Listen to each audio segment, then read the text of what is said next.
Ng'ennaku z'omwezi 5 January omwaka guno 2024 gigenda kubeera giweze emyaka 18 Buchange yali omukozi wa waka wa Dr. Kyakuwa Besigye agenda mu kkooti n'amuwaako obujulizi ku musango gwali gumuteereddwako nti alina omuwala gwe yasobyako. Mu mboozi eno tugenda kulaba obujulizi obwaleetebwa mu musango guno okutuusa Dr. Kyakuwa Besigye omusango guno lwe yaguwangula. Nkwebaza okunyumirwa ebyafaayo era n'enkwagaliza omwaka guno gukubeerere gwa ssanyu ate gwa mirembe by'olubirira byonna obituukeko. Nkujjukiza nti weesige Ropa Free Mosquito Repellent ensiri zireke kubeera nga zikuluma naddala mukadde nga tonayingira mu katimbako keweebakamu. Gweyagala okubeera ng'omanya ebisingawo ku Ropa Free osobola okuba ku 0773 053 636. Ng'ennaku z'omwezi 5 January 2026 Aisha Kiguli we wawonga musango guno yali Aisha Nakiguli era nga maaso awo tujja kulaba erinnya ly'engeri gye twakyuka okuva ku Kiguli okudda ku Nakiguli. Yayimirira mu kkooti n'abeera ng'awaayo obujulizi mu musango Joanita Kyakuwa mu yali alumiriza Dr. Kyakuwa Besigye okubeera nti yamusobyako. Aisha Nakiguli yali mukozi wa waka era nga yafumba emmere mu maka ga Dr. Kyakuwa Besigye mu kitundu ekyeruzira mu kaseera ako. Nakiguli ku lunaku luno lwe yali mu kkooti yategeeza nti takyajjukira lunaku lwennyini naye ng'ajjukira yali wakka ne Kyakuwa ssaako ne Dr. Kyakuwa Besigye. Nti abaana ba Dr. Kyakuwa Besigye ssaako ne mukyala we Winnie baali tebaliiwo. Nakiguli mu kwogera bino bw'atyo yatulika n'akaaba n'ategeeza nti poliisi yamukwata okuva ku ffaamu ya Dr. Kyakuwa Besigye ey'Akasangati olw'okuba nti emirundi ebiri baali bamutuukiridde n'agaana okwogera nabo ku nsonga eno yennyini. Ono yategeeza nti ensonga lwaki yali tayagala kwogera na poliisi yali atya okwogera ebyama bya mukama we era nti ono bwe bato baamukwata ne bamujja ku ffaamu eno era nga bwe baamuta teyaddayo. Ono agamba nti poliisi bwe yamuta yabeerako ewa sisita we kyokka obulamu n'abusanga nga buzibu. Olwo yali akulira ekitongole kya CID Elizabeth Kuteesa kyava amufunira ekifo ennaalya n'abeera eyo. Nakiguli ono yategeeza kkooti nti amazima gali nti olunaku lwennyini talujjukira naye ng'ateebereza gwali mwezi gwa 10 oba gwa 11. Ono yategeeza nti Dr. yekka ye yali ekyeggulo ekiro ekyo era ye bw'atyo n'agenda mu kisenge kya Kyakuwa okumuyita okubeera ng'ajja okulya emmere n'amusanga ng'akyakaaba n'amutegeeza nga Dr. bw'amusobezzaako. Olwo Nakiguli ono kyava abudaabuda mwana muwala ono Kyakuwa era nti n'amutegeeza tabaako omuntu omulala yenna gw'ategeeza nti olunaku olw'enkeera mwana muwala Kyakuwa yagenda ku ssettendekero Makerere okubeera ng'agenda mu maaso n'emisomo gye era okuva olwo n'abeera ng'ajja waka ku wiikendi olwo ennaku ezisigadde n'abeera nga ku ssomero. Nakiguli kuno yayongerako nga wayiseewo akaseera mwana muwala Kyakuwa ono yajja waka n'amutegeeza nga bwe yajjeemu olubuto era Nakiguli n'ategeeza nti bwe baamugambira ebigambo by'okuggyamu olubuto yali tajjukira waali wayiseewo bbanga ki ekikolwa eky'okusobya mwana muwala ono we kyabeererawo. Ono yategeeza kkooti nti yasooka n'akolera Dr. Kyakuwa Besigye okumala emyaka 4 n'awulira ng'akooye olwo n'addayo ewa jjajja Marita yali amufunidde omulimu guno. Kyokka oluvannyuma mwaka gwa 2021 ono yakomawo ewa Dokita n'asaba abeere nga bamuwaayo omulimu omulala era bw'atyo Dokita n'amutwala ku ffaamu ye Kasangati okubeera ng'amulabirira ensolo ze. Nti era eno poliisi gye yamusanga omulundi ogwasooka ng'emubuuza ku ebyo ebyaliwo eby'okusobya ku mwana muwala wabula ono n'atya okwogera ku mukama we n'agaana okubategeeza ekintu kyonna. Poliisi yagenda wabula oluvannyuma era n'ekomawo kyokka Nakiguli ono yagaanira okubaako ky'abategeeza nga bagamba talina kyamanyi. Aisha Nakiguli yategeeza nti abasirikale baakomawo mu mwaka gwa 2004 ne bamukwata olw'okugaana okwogera nabo.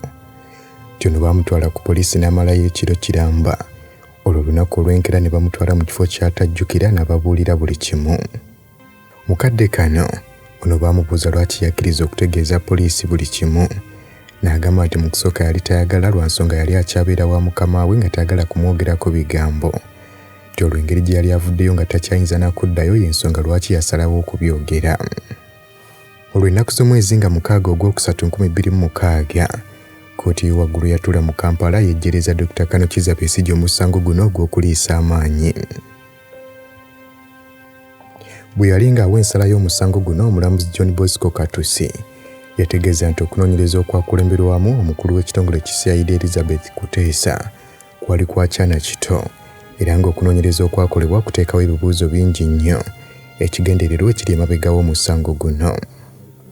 Oludda oluwaabi lwaleeta abajulizi abawerera ddala 6.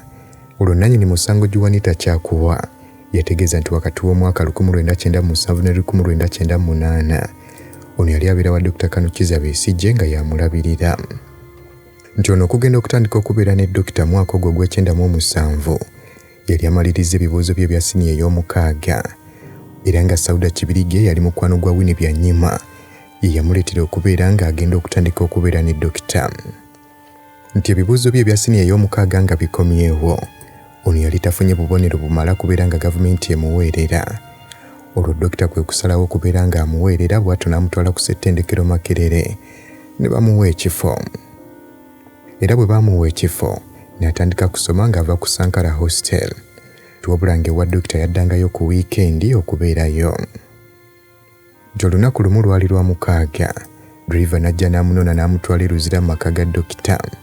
Era ssaawa yali emu n'ekitundu ku ssaawa 2 ez'olweggulo ne Dokita n'akomawo awaka kyokka zigenda okuwera ssaawa 2 n'ekitundu.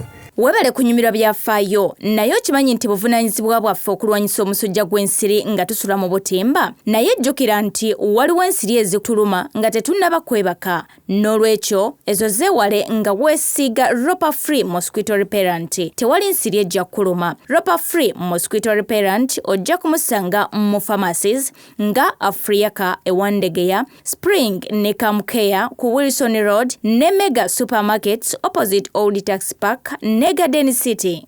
Kujjukiza nti gwatera okutambula n'ogendako mu Eastern Region oba mu Mbale, kozesa Hilltop View Hotel. Pereza yaabwe ya mulembe ate nga tebakolagana na mwenge. Billahi minash shaitani rajim. Bismillahir rahmanir rahim. Assalamu alaikum wa rahmatullahi wa barakatuhu. Nze Haji Kaboggoza omusomi w'edduwa ntereeza ensonga z'amaka ebyenfuna n'endwadde ezitategeerekeka. Haji Kaboggoza omusomi w'edduwa nsiŋŋaanibwa Ekitigoma ku Lwejjinja. Bw'obanga otuuse Ekitigoma mu ttawuni ku siteegi osobola okuba ku nnamba z'essimu ezo z'olaba zitambula. Gwe wenna ali ewala oyinza okuyita ku mukutu gwaffe ogwa WhatsApp ku layini eyo eya MTN obudde bwonna mbeerako. Ne Dokita n'akomawo awaka kyokka zigenda okuwera ssaawa 2 n'ekitundu. Mwana muwala ono n'agenda okubeera ng'alaba TV. Nti ono mu kulaba TV yali ayambadde shorts ziteekako ne blouse eya musalankwawa. Era ne Dokita naye n'ajja n'amwegattako ne batandika okunyumya. Wabula ono teyategeera kyaleetera Dokita kubeera ng'atandika okumukwatirira.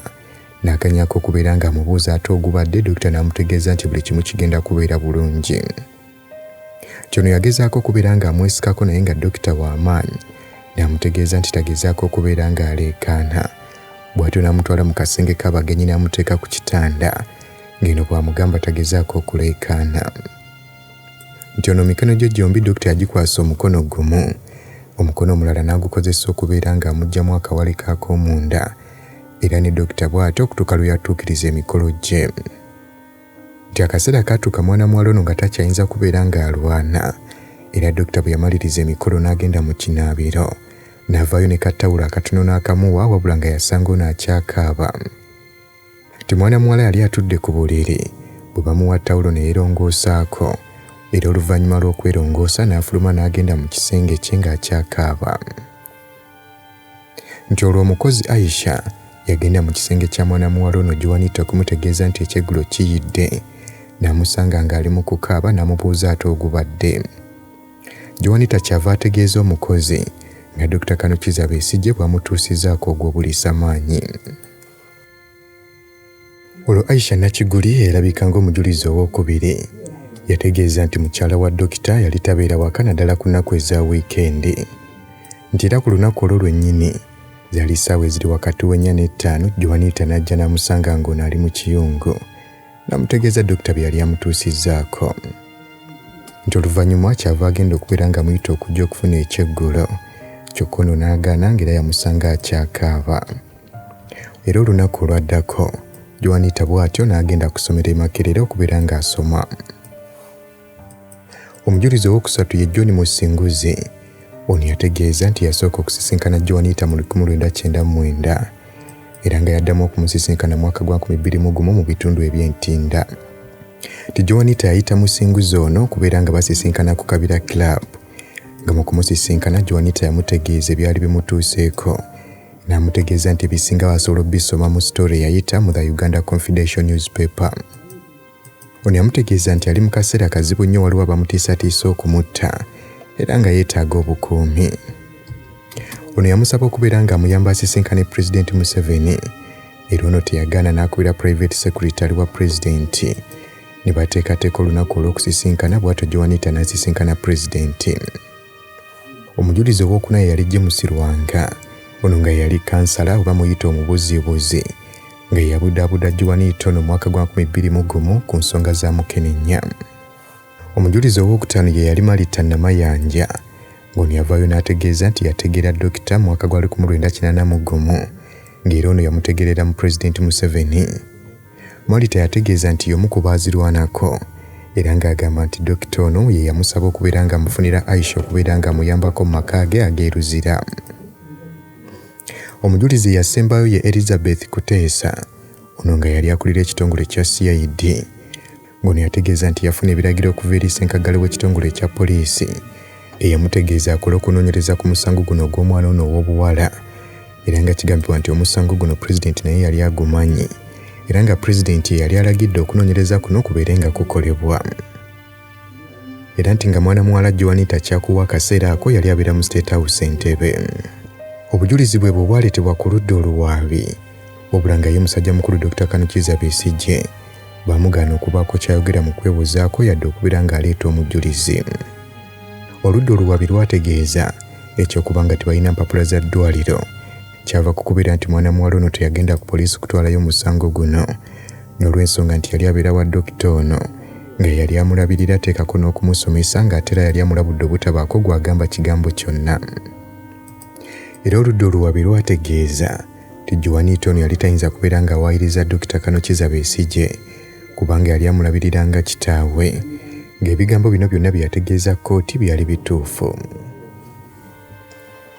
Mu musango guno ebibuuzo bingi nnyo ebyebuuzibwa naddala ku bujulizi obwaleetebwa. Ebimu ku byebuuzibwa y'ensonga lwaki Aisha ono Nakiguli yaweebwa ekifaawo okubeera ssaako n'okumuzimbira ennyumba. Kyokka oludda oluwaabi lwategeeza nti engeri ono gye baali bamuggye mu maka we yali abeera aga Dokita bwali buvunaanyizibwa bwabwe okubeera nga bamufunira awantu w'agenda okubeera. Omuwolereza wa Dr. Kanukiza Besigye Mr. David Mpanga yavaayo n'ategeeza nti amazima gali nti okuviira ddala mu ntandikwa omusango guno gwali gujingiriddwa okujingirirwa era bw'atyo n'asaba omusango guno okubeera nga gugobwa. Bwe yali ng'awa ensalawo ye, omulamuzi yategeeza nti amazima gali nti mbajulizi bonna baleeteddwa omukaaga.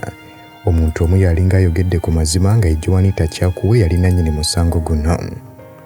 Wabula ng'agamba nti ekyokuba Joan alabika yayogedde amazima tekitegeeza nti bagenda gatwala nga nago gaali geetaaga okutunulamu bagapimeepime bakakase oba ddala mbutuufu gazitowa ekimala.